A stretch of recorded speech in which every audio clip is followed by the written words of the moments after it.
Okay, everybody out there in YouTube land, it is I, the host of Roleplayer with 1,000 Faces, Matt Yancik, here to bring you more Roleplayer with 1,000 Faces goodness. We're chock full of goodness tonight, ladies and gentlemen. But you know, as I usually do, I'm just gonna tease a few things that I have coming up in the future, and I'm actually kind of like a little well, let's just say I can't tease tonight just because I've got some top secret stuff going on, and in a couple weeks I think you're going to see I got a couple things lined up that are pretty cool that unfortunately I can't really talk too much about, but I hope to maybe reveal them here in like a week or so, a couple little things going on, but more importantly, however, one thing I wanted to sort of tell people about and thank people for is the fact that the channel has grown. Yes, I know you're looking down at the subscriber numbers and you're like, grown? What do you mean? It doesn't even look like it started yet. It's a fetus of subscribers. It's like a twinkle in the eye of someone about to subscribe. But for me, it has grown tremendously. And for those of you that have been sharing it and liking and subscribing, I really do appreciate that.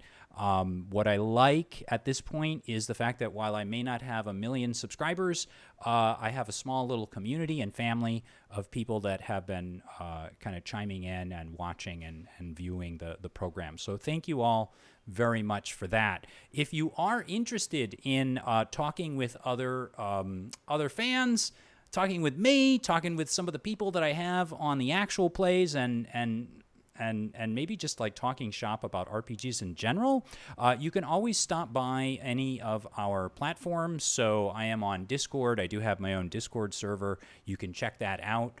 Oh my goodness, Cam Banks, ladies and gentlemen, has just he's my first celebrity speaker in the chat. So Cam Banks has just made a comment. My goodness, thank you, Cam. I appreciate it.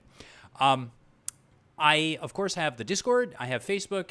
And I have Twitter, so you can go ahead and join us there for, like I said, for more MML goodness. But you know what, folks? You didn't come here to listen to my spiel. Let's be honest. The person you really came to hear about, to hear speak, to see, to maybe even talk to in the chat. If I can ever manage to like watch things that happen in the chat, except when it's Cam Banks that stops in. The person you came to see is Harli Kane. And so without further ado, let's bring Harli on. Harli, thank you so much for taking a leap of faith and coming on the big program. How are you doing tonight? How's everything over there? I'm doing good. Thanks for having me. I'm really excited. I am excited too. I'm always excited because I hate to say this, but I feel that for me, cosplay and the more performative aspects of roleplay is been a blind spot for me since I've been running the show, and I intend to remedy that and get more cosplayers and performers and like yourself on the program. So thank you so much. Let's just jump in and let me ask you this. Have you always been interested in like costuming and dressing up and like since a young age, or is this like a relatively new thing? Or You know, it's funny. I was actually talking to somebody about this the other day, but I remember when I was like really little, I think like 7 or 8, my parents got me like like a little cardboard treasure chest full of dress up clothes. Mm-hmm. And how, oh man, I would wear those dress up clothes every single day. And I would try to go to school in these dress up clothes, but like they were really cheap, obviously, and they would just like Velcro in the back. So like they wouldn't close all the way, right? So I couldn't wear them to school because, you know, then you could like see my underwear underneath, right? Like I would have to wear them over my clothes or wear normal school clothes. So I guess I've always been into dressing up, even like ever since I was little. And then when I was a teenager is when cosplay started becoming like kind of big on the internet. And so I would make my own costumes for Halloween every year and things like that. I didn't really get into like, I would consider, I probably wouldn't even consider that cosplay. It was just me like trying to figure, like, trying to make my own stuff, I guess. Like, I guess, like, more of, like, social media cosplay and content creating I got into more, like, professionally about a year ago. But yeah, I've always been into it.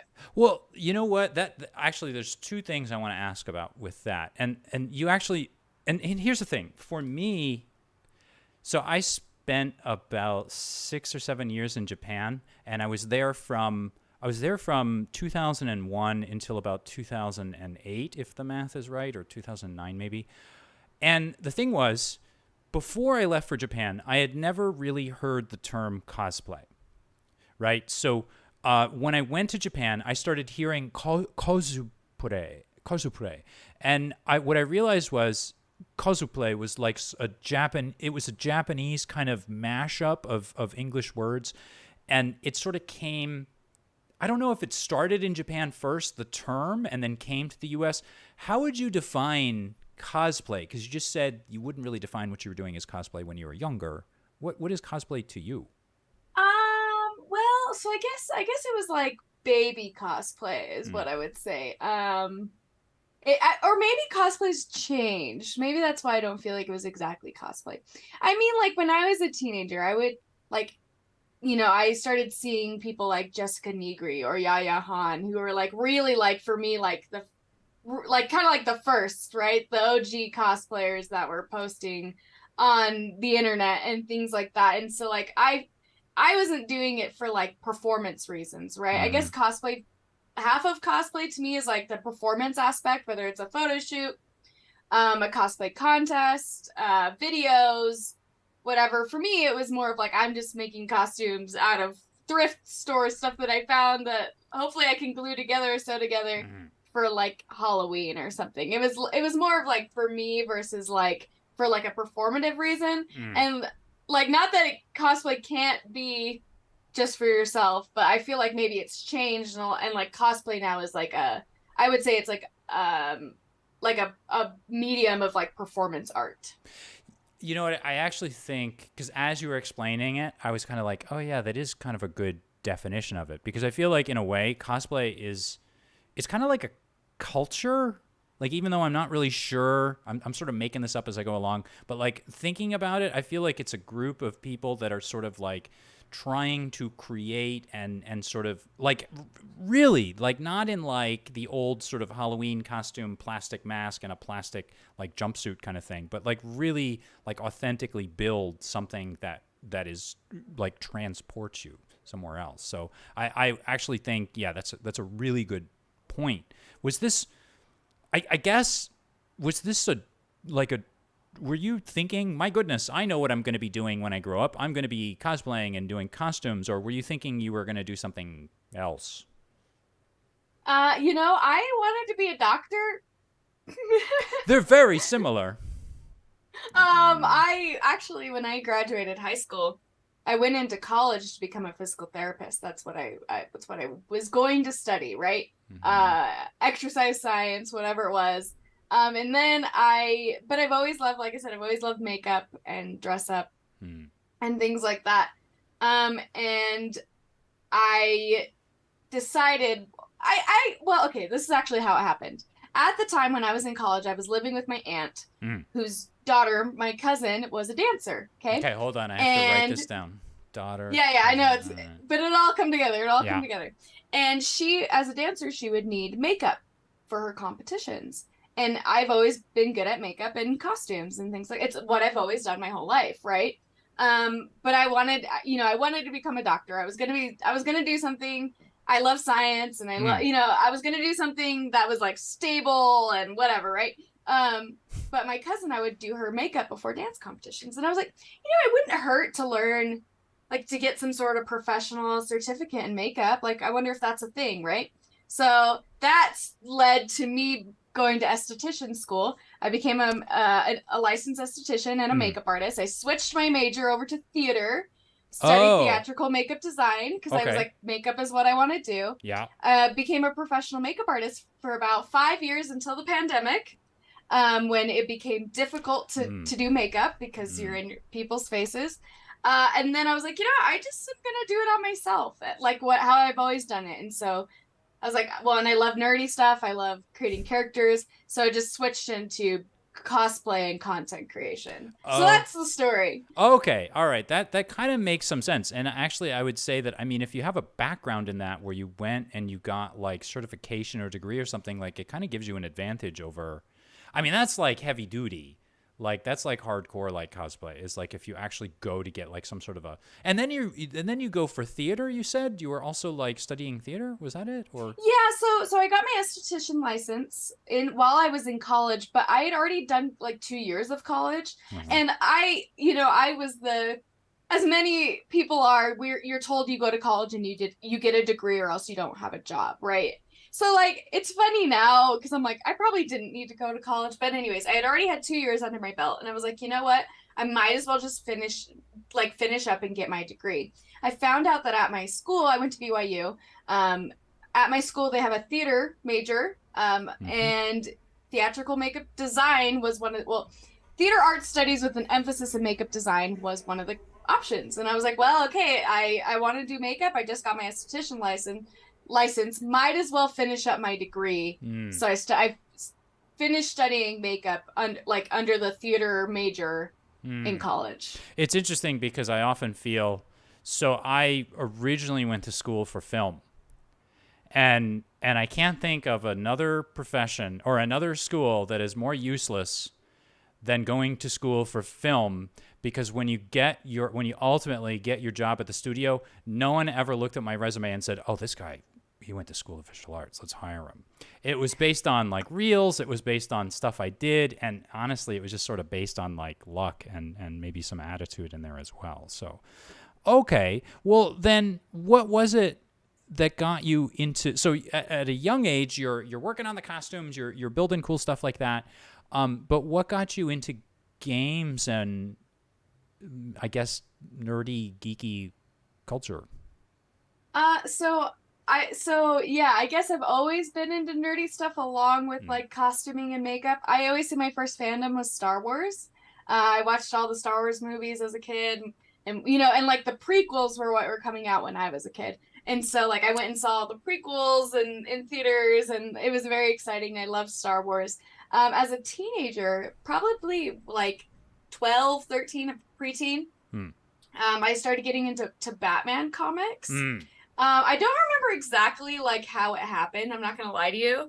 But like it just all of a sudden I really started liking Batman comics. And this was at the time when, at least in my area, like where I grew up and everything, I grew up in a small town in California.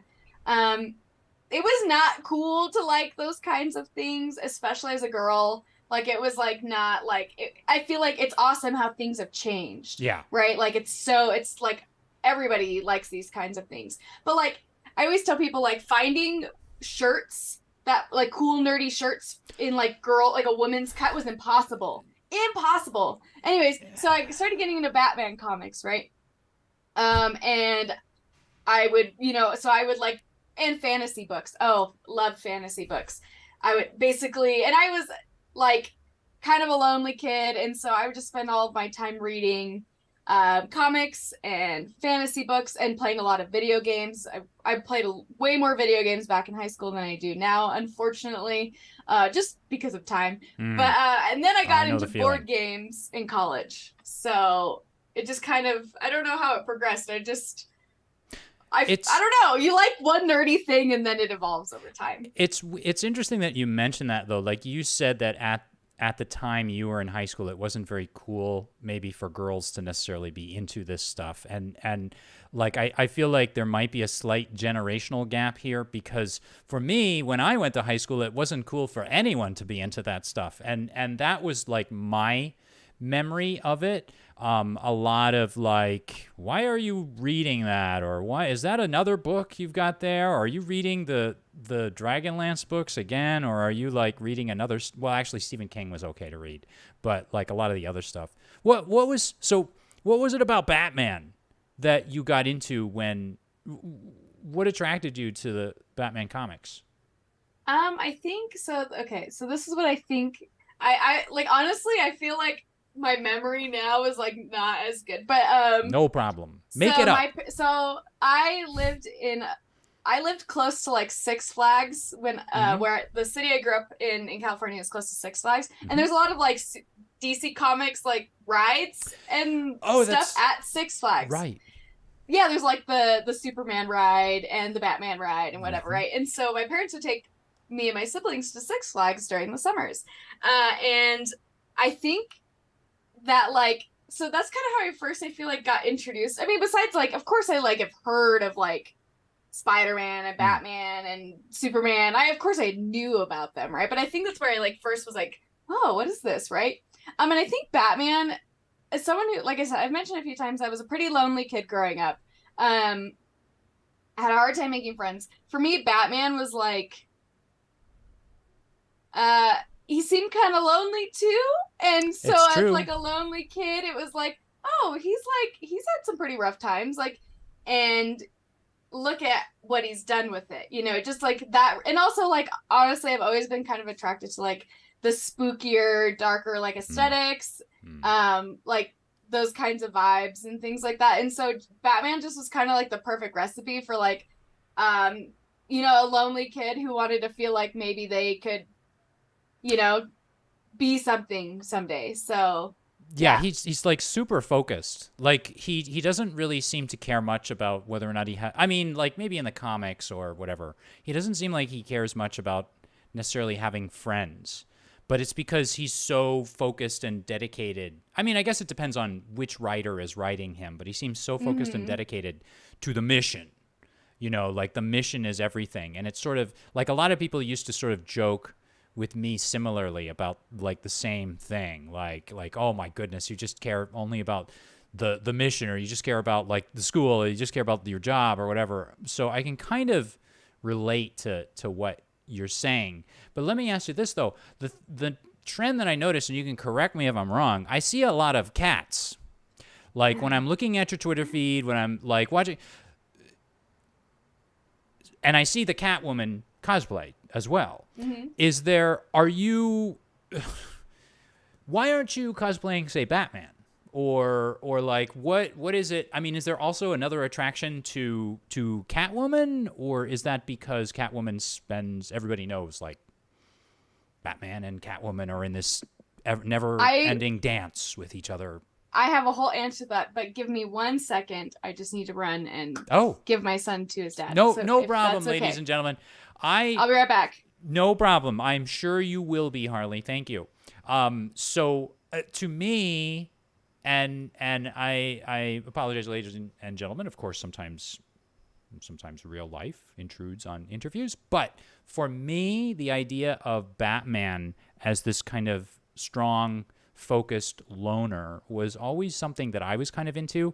But I have to admit, ladies and gentlemen, let's be honest, because right now I feel like there's a weight on my shoulders in the form of a poster behind me at the moment. I'm not sure if you guys can see this, but to be honest, I have always been more of a fan of Daredevil, Man Without Fear. And probably the reason is, and maybe I should say this before Harli comes back because I don't want to offend her with like telling her that I'm thinking about Daredevil more. Oh, hello, Harli. I'm back. Sorry. I was just saying, I was actually about to tell people, if you notice, you can kind of see the poster in the background here. There are like kind of two types of people in this world. There are like Batman people, and there are like Daredevil people. And it's not like they don't get along. They resent, I'll tell you, the Daredevil people resent phrases like Marvel's Batman. But what is it about Batman more so than, say, Daredevil? And you're welcome to abstain. You're not going to, you're welcome to be honest, but you're welcome to abstain as well. What is it about Batman that would attract you more so than, say, Daredevil? Solely because I got into DC Comics before I ever really knew about Marvel. I think also, I like Batman's aesthetic better than Daredevil's, if I'm, not gonna lie to you. But also, I feel Wait like a minute. I'm not gonna lie. What's wrong with orange and red? What are you saying? Are you saying that dark, black brooding on black. blue? Black on black on black. And then a little yellow thrown in there. So. All right. Well, let's move. Let's agree to disagree. Let's just agree to disagree. Cam Banks is in the chat making jokes. There's that joke that Batman and Daredevil should swap their identities. Daredevil has radar sense and Batman is fearless. Yeah, well, you know what? I got to be honest about one little thing. There's always something that bugged me a little bit about Daredevil, and that's only that he has the supernatural radar sense. And I thought it would have been, it's my opinion. I love Daredevil. I'm going to get, like, all my friends are going to get angry at me, but, like, I kind of like the idea of the abilities being from the person and not necessarily coming from, like, they're not, like, granted supernaturally. But you know what? I don't know. And I can say some things, like, I'll tell you something. Dark Knight Returns would never have happened without Daredevil Born Again. And I think that Frank Miller kind of, like, did a lot for Batman, but that's also, I don't want to discount all the great stuff. But I'm sorry, this is not the Matt Yancik Daredevil Batman debate hour in which Harli Kane just sits there when she came for an interview. So let me just shut my mouth. Let me ask you. You've mentioned a couple times here on the program, and I also saw that you mentioned it in a tweet that you said that you were kind of a loner nerd when you were younger. So, like, looking back now, do you feel that's actually? I mean, I guess maybe you do because you've mentioned it, but was something else going on, or how would, like, adult Harli right now look back on young Harli and maybe evaluate her younger self or the situation that her younger self was in? Oh, I was definitely, like, it's not like I thought I was lonely, but actually had a lot of friends. No, I was definitely pretty much alone most of my like high school experience. I felt like I just had a hard time connecting with people. I was like I felt like I really struggled with self-confidence as a teenager, as every teenager does. I feel like, how do you not struggle with self-confidence, right? And so I felt like I had such a hard time connecting with other people. And like I said, like, there were people who were into, like, nerdy things too. It just, like, either, like, for example, I knew of a group of people who played Dungeons and Dragons, in high school, but girls weren't allowed to play. It was a group of all guys, right? So there would have never been an opportunity, at least as a teenager, for me to have played Dungeons and Dragons, right? So, I mean, I didn't even, like, I was like, okay, well, whatever, right? That's lame anyways. I didn't know anything about it at the time. But yeah, I just felt like I had a hard time connecting with other people. And, like, the school that I went to the same school from 7th to 12th. It was like a middle school, high school combined. It just was like, it was a small school, like about 150 kids in my graduating class. There wasn't a lot of opportunity to meet new people either, you know? So it's like, you kind of knew everybody, and everybody. Like, you just fall into the cliques already for like 6 years, you know what I'm saying? And so, I focused so much more of my time and energy outside of school than I did in school when I was in high school. Yeah, I kind of know what you mean. I was in a weird situation where, like, halfway through my schooling, I was moved. So I went from a school in Pittsburgh to a school here in New England, in Hartford, actually. And I feel like people were kind of falling into, I hate to say it, but looking back, they were kind of falling into groups and slots. And then, like, there were a couple kids looking back on it who were kind of outside, you know, and I look back as a teacher, I look back on it and I'm like, oh my goodness, like, that's such a hard thing for a youngster to sort of go through. Well, you mentioned how, like, Batman resonated with you because he was the loner and maybe because he was darker and all of that. Was there a particular, it could be a Batman story or some other story, like from things you were reading or movies you were watching that maybe stuck with you or took hold of you and you know, caught your attention or imagination? If we're talking specifically Batman, I really loved The Long Halloween. Good one. And I really loved The Dark Knight Returns. So, and then I also, the Arkham video games were coming out. Yes. At the time. So I played through all the Arkham, like Arkham Asylum, Arkham City, Arkham Knight, whatever, or Arkham Origins, all during that time. And so those were kind of the stories that I followed. What do you at the time. think? I'm glad that you mentioned these two kind of things. Like, what do you think about the way that, say, Dark Knight Returns might hold your interest, like a graphic novel, versus like an Arkham Asylum, when you're playing a video game, where one you're interactive, the other one you're passive and just watching. What was it about? What aspects of either one of those things kind of held your attention? I'm trying to think. Like, well, obviously I liked video games a lot.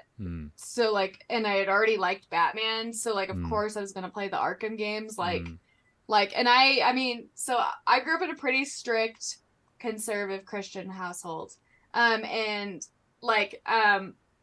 somehow I had convinced my parents to let me get the Batman Arkham games. I don't think they knew what it was. They were like, oh, okay, some superhero game, whatever. They didn't know. They didn't care. But I really like video games. Anything. Also, my parents were like the type of people who like, it's okay for boys to play video games, but it wasn't okay for girls. And so, yeah, I know it's a little bit weird, but like, they would let my brothers play video games, and I would just like, when they weren't home or like late at night, I would play the video games that my brothers had. But somehow I had convinced them to let me buy so I'd already loved video games at that point. So convinced them to let me have the Batman Arkham games, which was cool because it was like, you know, the comic books coming to life. They're incredible video games. I agree. Actually, I had always been a big reader, I guess, and so like, of course, like translating to like graphic novels was really easy. Like, it was an easy transition for me as somebody who already like really loves to read. I think anything that I could like, I mean, it's escapism for me. That was the big thing. Anything I felt like I could really like escape into, whether it was a comic, a fantasy book, a video game, that's where it was at for me. That's what I loved. And let me ask this though. So your parents they were thinking like, oh my goodness, we don't want her playing video games. Were they okay with Dark Knight Returns though? Because there's I remember like I was reading Frank Miller, I remember reading Elektra Assassin, which is another Frank Miller graphic novel, illustrated by Bill Sienkiewicz. And I remember sitting there one day and I was just reading it on the couch, and my mom saw it, and she was just instantly like frowning at that.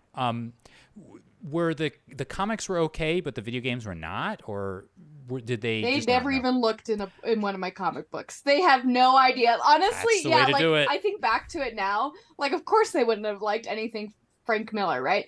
And so to them it was like, oh, this is like a weird little kid thing. Okay, you can read your comic books, whatever, right? So they literally had no idea at all. Yeah, that was, to be honest, it was, my parents mostly frowned at me when I was getting lazy and wasn't like closing the comics like I should have been, and I was leaving them open on like racy pages that like Frank Miller had drawn with lots of swearing and nudity and things like that. Well, then let me ask this though. So for a lot of people, they kind of like, when they're younger, they read comics and they play video games, but then as they grow older, they start to like shed these, they're like, oh my goodness, comics are for kids. And of course, you know, I read comics.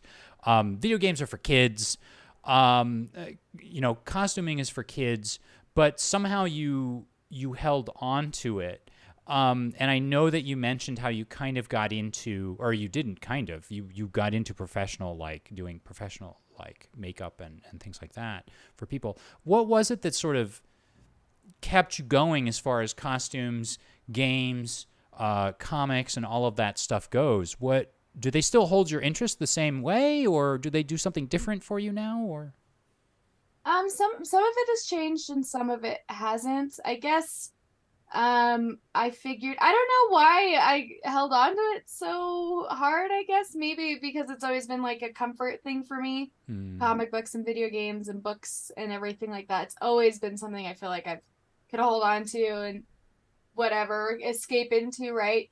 Also, like I said, these things have become more mainstream. Yeah. Like, and so it's easy to like these things. Everybody likes these things. Everybody likes Star Wars and Marvel and superheroes. Right. And so maybe that also is the thing, is I felt like maybe I didn't need to abandon it because everybody started liking it, right? And so And it's kind of like cool, and so that's really fun. The only thing, the way it's changed though is like, for example, I don't play as many video games anymore, just like mostly because I feel like I'm being unproductive when I do. Yeah. And so also like I have a kid and I Mm-hmm. work a job, and so like Mm-hmm.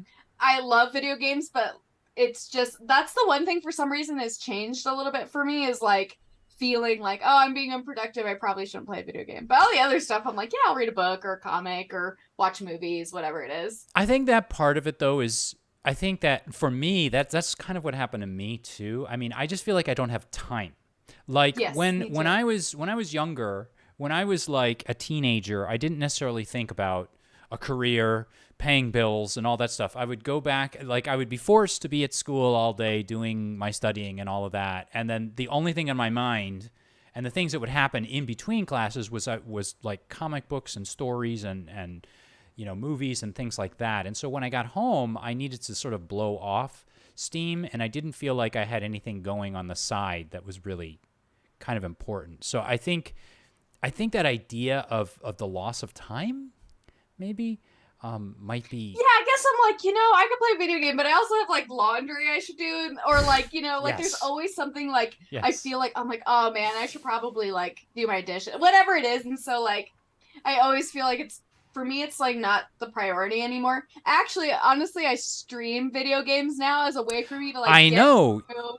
Oh, It's a way for me to like get through games that I really want to play without feeling bad. Like that sounds terrible, but like I'm like, okay, if I stream it, it feels like I'm like more productive, feels like I'm working, I'm doing my like content creation, whatever it is, and I can get through a game I really want to play. So that is the most, probably one of the most brilliant things, or connections I've heard made on my program. Like the idea of actually folding your entertainment into the streaming itself is actually like a really good idea. I'd never really thought about that. That actually, in a way, like if I'd played an actual play every night, I could sort of justify, I'm playing games because I'm trying to build my channel and I'm trying to like someday make a job out of this, and I want to do that, da, da, da, da. But alas, exactly. yeah, this is the first time, like in the 35th interview I've done, anyone has mentioned this. What value do you see in what value do you see like in basically in like performance, in modeling, in dressing up? I mean, I think that if people were just doing it, like if people were just doing it for the money, it probably wouldn't last very long, or they wouldn't be able to show the joy, or you would sort of be able to tell the difference between someone that enjoys what they do and someone that doesn't. What value maybe do you get out of it, or what do you think other people get out of performance, cosplay, and role play in general? For me, it's like it's a type of like self-expression, a way to like create art. Um yeah, I don't know. I think it's because I think Earth is kind of lame and I would like to live on a different one. And so it's like, for a second I can pretend that I'm not, and like whatever's going on in my life, it's like, I can pretend that I'm in Gotham City Right. and I have more control. I can be a superhero and I have more control over my life, right? I think honestly, most fantasies are fantasies of control or power, right? Like Yeah. being more in control or being more in power, like having more power over the situations that we like of our life. Because a lot of times we feel so powerless or out Yeah. of control, and so it's just like another way to like, one, it's self-expression, it's artistic, it's fun, but also like this fantasy of like I can be something really cool and different and exciting for however long, right? Yes. Yeah. And what do you think though? Why are you able to do this? And like, why is it that so many other people maybe are not? I mean, we know that it's become increasingly more popular. Like I can state that since I was a kid. You can state that since when you were a kid.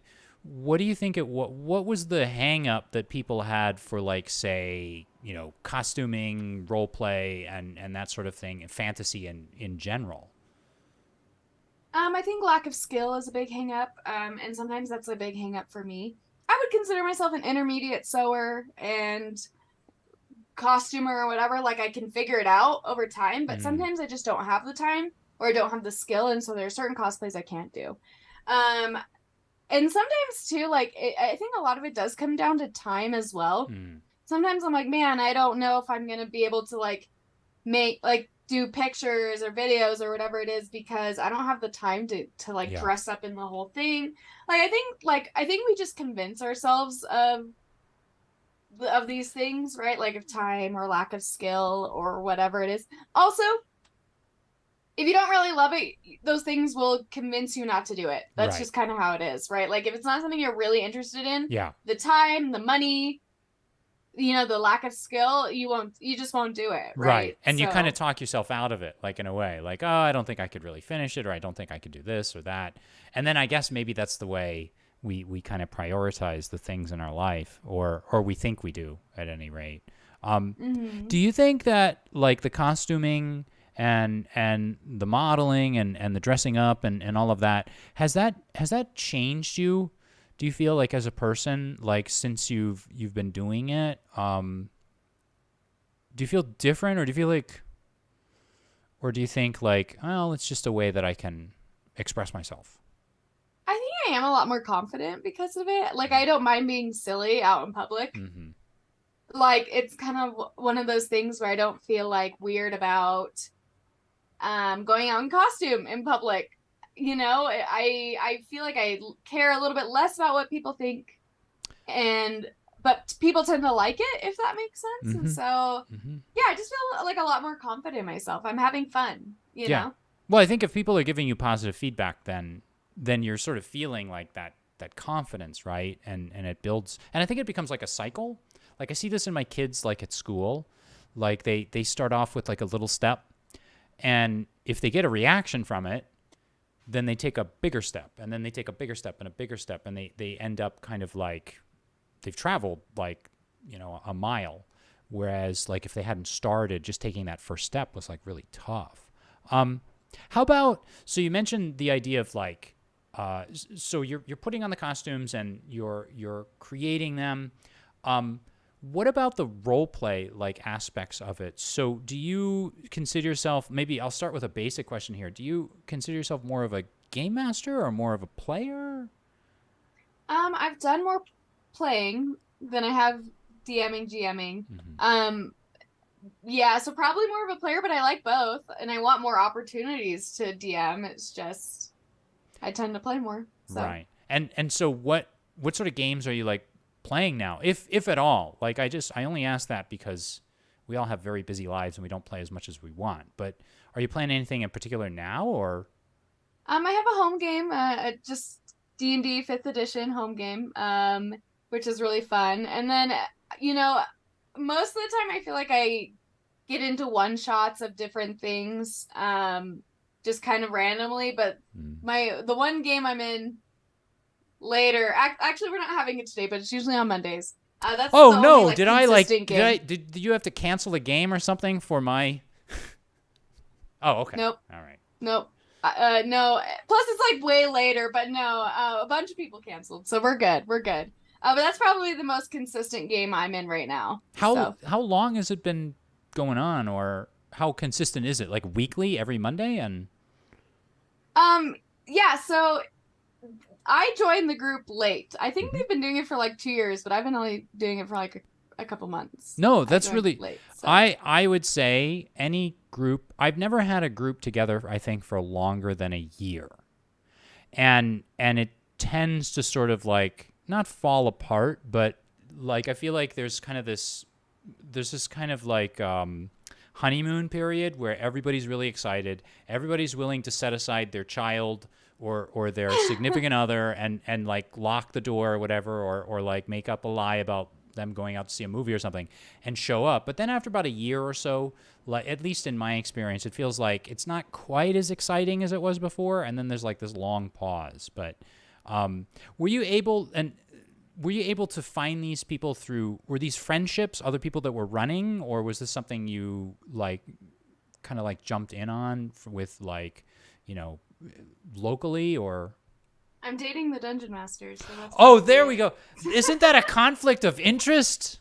No, actually. Oh my gosh. Actually, he won't let me see his notes or anything. So I'm as in the dark as all the other players. So you got to be careful. Like I've game mastered like for like, you know, significant others, or I've game mastered when like there's a couple in the group, and it could get tough sometimes. Like it could get hard. It's okay, but I will say no more. I don't want to reveal anything. It seems to work out fine as of right now. You're mature adults, and I am, and my group are not. So is there a particular, so when you're playing, and if you want, or you don't have to, but can you tell me, is there like a Harli Kane kind of approach or style to playing your character? Is there a process you go through in order to get into character? Do you build it? Are you dressing in like amazing costumes like every time you play, or do you just sort of show up in jeans and a t-shirt, or somewhere in between? So when I'm doing performed games, it kind of depends on the vibe of the channel, the party, whatever it is. I like to dress up if I can, or if that's the vibe. Not every channel or stream or whatever it is like wants that sort of vibe, and that's okay. Makes it easier for me if I don't have to. But I do like to dress up as my characters. I've done it several times for stream games, and it does help me get into like the character or whatever. My approach to gaming, so actually I feel like I've performed more games than I have played. I got into streaming tabletop games like just kind of all of a sudden. So I started playing Dungeons and Dragons in the pandemic. I met someone on a dating app who was like, I play Dungeons and Dragons. Do you want to do a one shot with me? Is it the same game master that's game mastering for you now? It's not. But he's see what I mean? No, I told you it's dangerous. He's like a really good friend. Oh, okay. We're like super good friends now. Like we were good friends the whole time, so it worked out. But he was like, I'm in a group that does one shots over Discord every week. Do you want to join? And I said, I've never played, but I've always wanted to. Sure. Yeah. And then a few months later, someone asked me to be a part of, this is when I started getting into content creation. And somebody asked me if I wanted to play in a live stream game. And so I really I've performed more than I've played, and it's both, right? But like my approach to gaming, even now, like doing home games, I like to move the story along. So anything I do is like to like get somewhere, right? Like I don't typically like to like I don't know what the word is, but like if I'm doing something, it's to make something else happen. I'm usually pretty quick on my feet.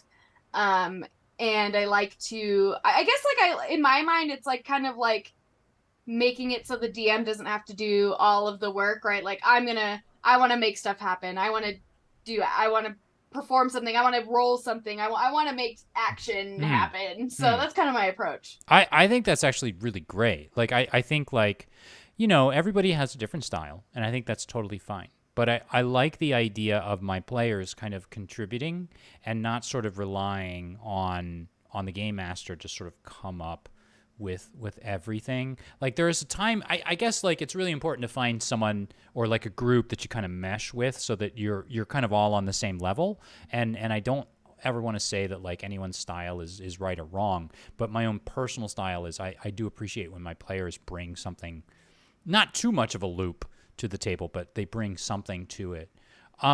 Well, what is it then? So you mentioned that you obviously you do a lot of actual plays and streaming of your games and performances. Where does the confidence kind of in becoming the character kind of come from? I know that you mentioned before that people would give you small compliments and then that would kind of grow and into bigger things and you felt better about it. Where does like your confidence in your character come from? Do you work with the like whoever's going to be running the game beforehand and kind of talk about that, or? Yeah, I like to make characters like almost very specifically to the story that or the world that I'm playing in. Definitely like talking to like the dungeon master, the game master. But my biggest thing is I like to play characters I'm excited about. So that is my biggest thing, is if I think it's cool, then I will enjoy playing it, and I will kind of be able to fall into the role that I want to play whatever. So I usually like think my first thing is usually like I think of a cool backstory or of a cool concept that I'm like, wow, that would be so fun, or that fits this really well. And then I get excited about it, and then I feel like I can like, then I feel more confident playing it because I like it, right? If I don't feel the vibe, then it's hard for me to like hide my emotions. I wear my emotions on my sleeves, and so like if I don't like the vibe, it's hard for me to hide that. Well, I think that's kind of the heart of roleplay, though, right? Is like you've got to feel it inside you, and you want it to kind of come out. Do you like sit down with the GM and you sort of throw ideas back and like for say a stream game, right? Where in a way people have to kind of coordinate, I guess. Like, do you sit down in a group, and I don't want to necessarily say a session 0 because I think it might be something a little different when you're streaming. Do you like throw ideas back and forth and like have a sit down with everyone where you say, well, it might be good if you're an angrier character or you're a lost character because that will complement so-and-so, or does anything like that happen, or... Yeah, absolutely. And mostly like through email and stuff, like, hey, this is the concept here. And sometimes like it depends on the group, and it depends on the DM or the GM. Sometimes they have characters concepts in mind for you, and so you just kind of take and adapt, and everybody kind of adapts to like what they feel fits, right? And so sometimes that happens. Sometimes, they just are like, go for it, and then yeah, like I like to talk to the players, I like to talk to the DM, like, hey, I have this idea, does that work with your world? Because even if you're running it in like a setting, like a published campaign setting, I feel like everybody has a different vibe, or kind of homebrews, or like has different ideas of how they run it, right? And so I always like to see, okay, but what do you like, what's the vibe, right? And then I can go from there. Yeah, I think that makes a lot of sense. When was it that you kind of took your first steps? Like, I know you mentioned it sort of came up during COVID, but like, do you remember like your actual first steps at going from like hobby to like pro? Was there a moment where you're like, today's the day and this is the moment, I'm going to post that, or I'm going to stream that, or I'm going to, email someone and try and get the ball rolling on something? Was there a moment where you sort of felt like you just went professional, or you were making an attempt? Yeah, so I think it was my first stream game that I was asked to be a part of. I kind of got my content creation start on TikTok. And so I was invited by a group to be a part of a group of TikTokers. Oh. For a streamed Dungeons and Dragons campaign. Okay. And so when I was asked to do that, I think that was the moment of like, oh my God, like I'm performing in like a Dungeons and Dragons game. And then it honestly just kind of went uphill from there. To the point where, like I do feel, I'm at the point where I feel comfortable saying, if I don't want to play in something, I don't have to. Like, I don't feel like I have to. Because at one point I was saying yes to everything, which is a good idea, especially if you're getting started. To the point where I was playing something almost every day of the week, and I felt like I almost didn't have, and I was performing every day of the week, and it almost was like, okay, that was a little too much for me, to the point though where I'm like, okay, I have experience. I've done a lot of really cool things. I've performed in a lot of games. I feel comfortable saying, like kind of being a little bit pickier with what with what I do and the games that I play in. So when you were saying yes at the beginning, and you mentioned like sometimes you felt like maybe you said yes to too many things, or you're feeling a little overwhelmed, were you doing it like out of excitement, or were you doing it because you were sort of making, because we've kind of talked on the program about this before, I've talked with other streamers, were you kind of making a calculated decision like, I want to make sure that like I get a maximum amount of exposure, or were you like, oh, I just like this group and that sounds like a great project, or a mix of both? Most of the time I didn't know any of the people I was playing with. It would just be like, I would see things on Twitter looking for people to play, and I'd be like, I want experience, I love playing, I really want to get into being a TTRPG performer. Like, I will say yes to anything, and it's kind of like how I got my start in makeup as well. When I first started doing makeup, I would say yes to any and every makeup job because I wanted the experience. I wanted to meet people.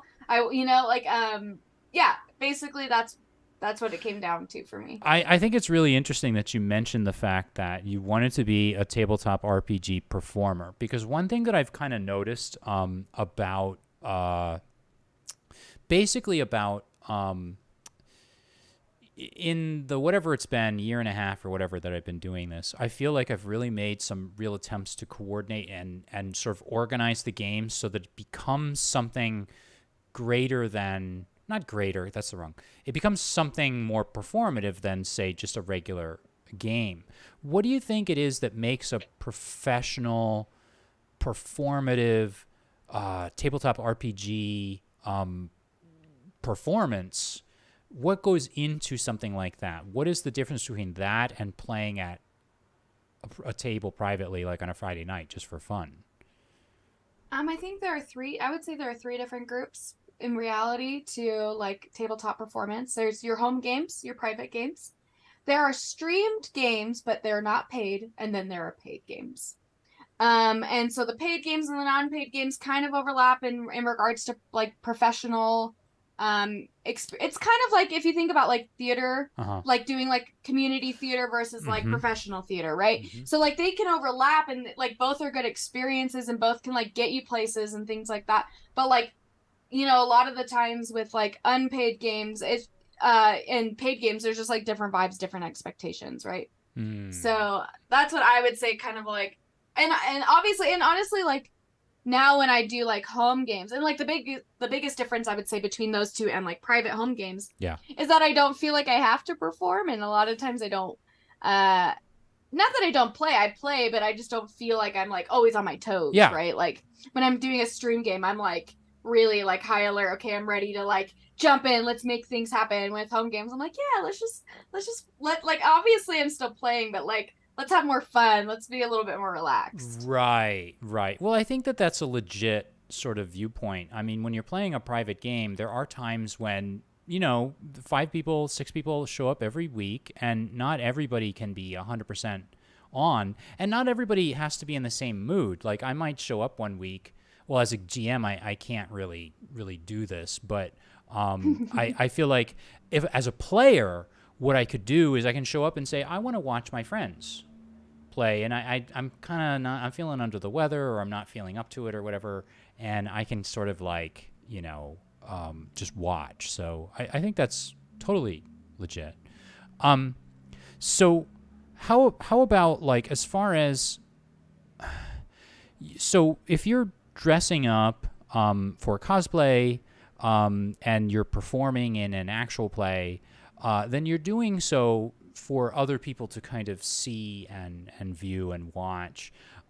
Do you ever sort of just do those things maybe just for yourself? Is there a moment where you're like, you know what, I'm staying home and I'm going to clean the house, but I'm going to do it in a Flash costume because that's going to make me move? Like, is there private cosplay? Is there private performance for you at all? Oh, absolutely.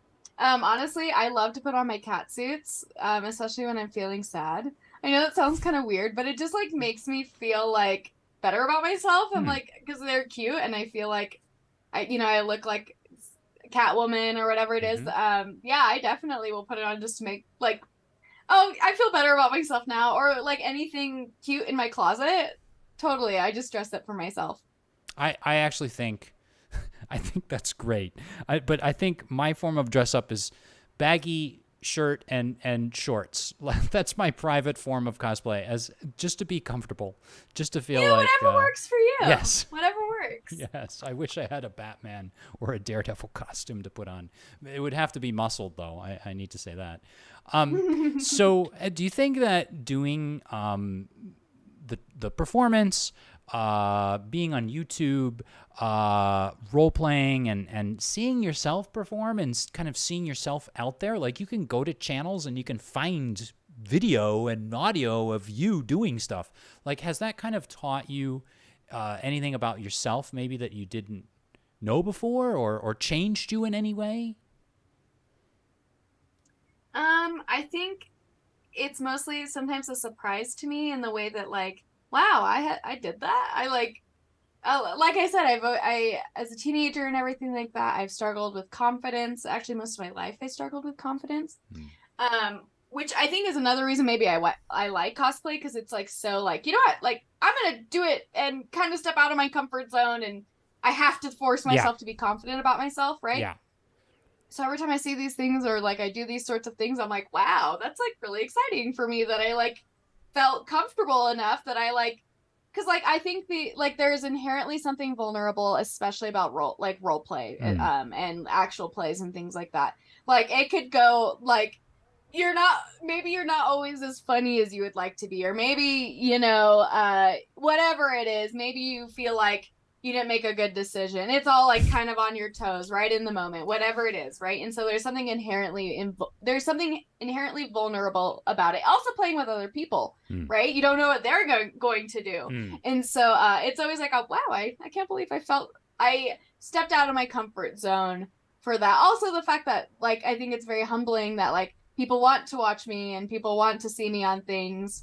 That's always really cool and like I said, extremely humbling. Do you think it's like the idea of streaming and performing and all of that? And I think I kind of know the answer, but I'm kind of, no, I'll still ask it anyway. Do you think has it made you a better, happier person?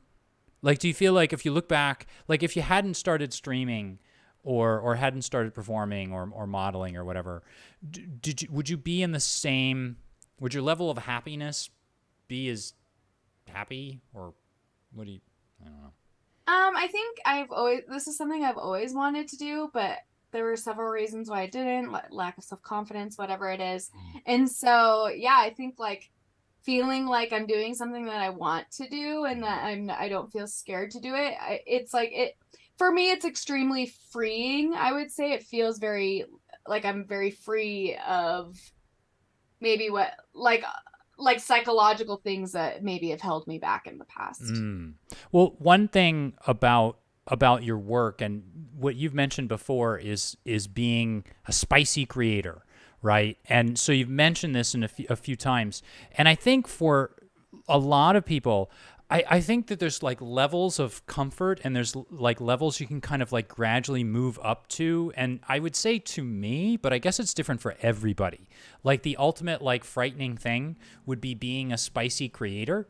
Like the idea of putting yourself out there like that.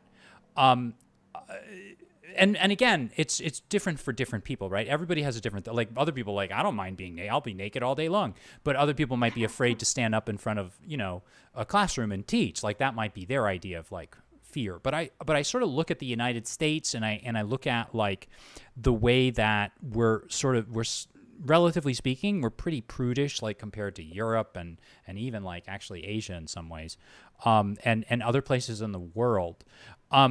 Why do you think that like why do you think that Americans in general kind of have this sort of hang up about expressing themselves? Whether it's sexuality or whether it's like hobbies or feelings. I feel like everything here is very filtered in a way, and I feel like the level of expression that you have achieved and that a lot of people have achieved and done well, is to sort of make it to that ultimate level where you can even the innermost like sexuality or whatever you can express. Why do you think Americans are kind of so hung up on this? I think a lot of it has to do with the culture we're raised in and like being a part of like a having been raised in like a mostly Christian like society, right? Like where we're told to, and like this is coming from somebody who was raised Mormon. And so like, like that your worth is based on, especially being a femme presenting person, like your worth is based on your sexuality, right? But like not in a good way, like and not that it would be a good way, but like your virginity or the ability to bear children or whatever it is, like that's what your worth is based on. And so like we've been raised in a society where that like those kinds of values have been important, and I think a lot of us are trying to break away from that, but I think that's like one of the biggest issues. Why do you think it is that just like kind of recently, like relatively recently for me, it feels like sexuality has, people have become far more open about their sexuality and more comfortable expressing themselves as people, as individuals. Do you think there's any particular reason why, like in the last 5, 10 something years, things have sort of started to open up and change? I think a lot of it has to do with the internet.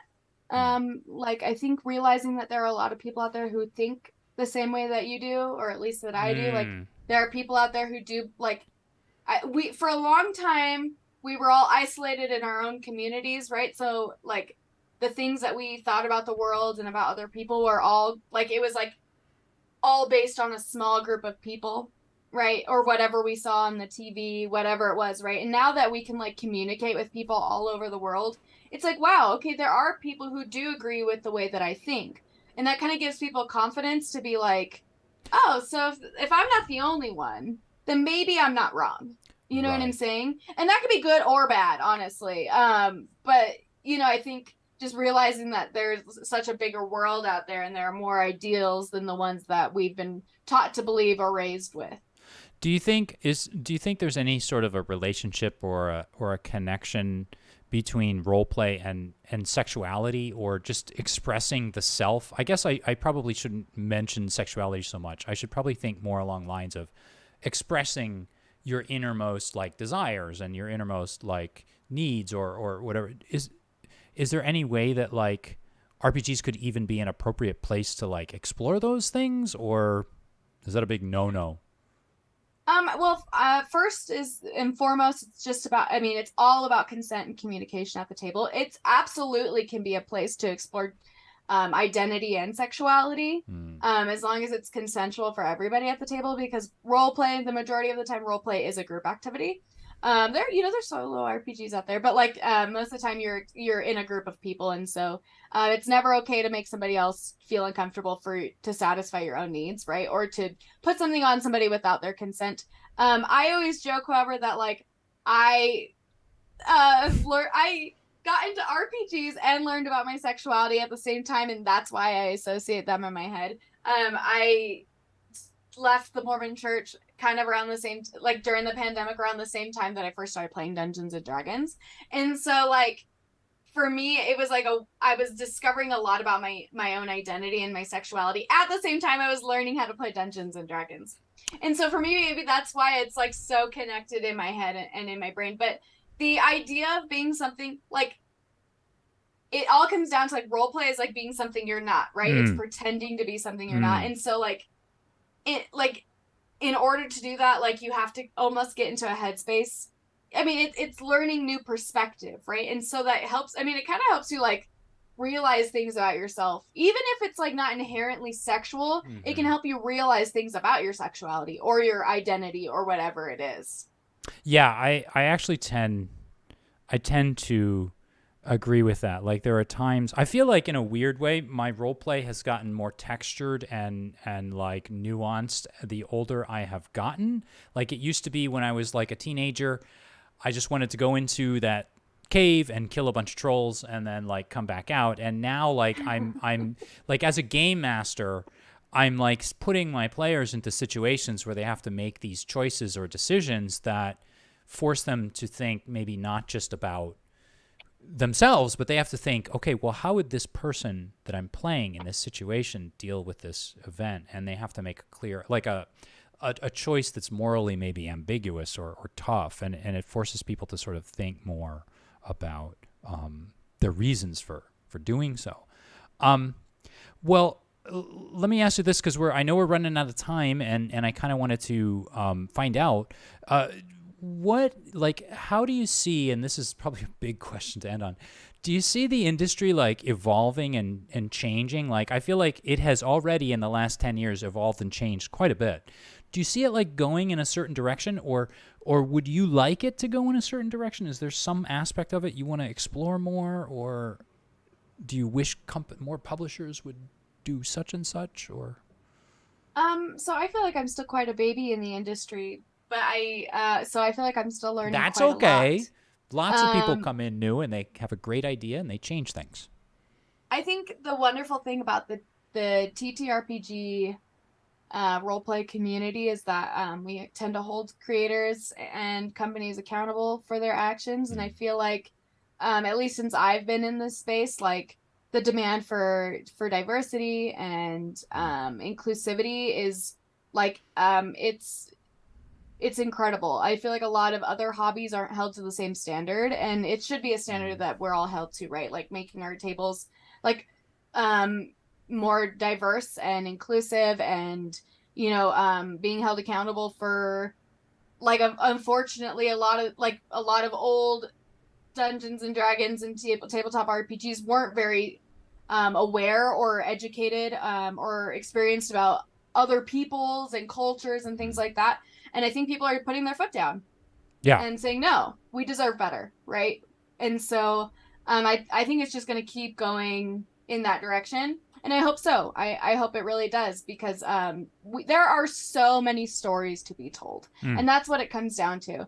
I think, what is the point for all telling the same story forever? You know what I'm saying? Like, there's so many people, there's so many stories, there's so many wonderful things to learn and to tell and to experience, and I think as we hold our creators and our companies and the people that we play with to these standards, that we will be able to tell more stories, and more people will be able to get into the hobby, which that's what it's all about, in my opinion, right? Hoping that everybody gets to experience what I do when I'm at the table, which is like fun and being a part of something, right? And telling your own story. I think as of right now, if we're talking about in the professional TTRPG space, I think we're seeing something interesting happen in the way that for a long time in the professional TTRPG space, it was full of actors and voice actors and people who were professionals, but now we're seeing the rise of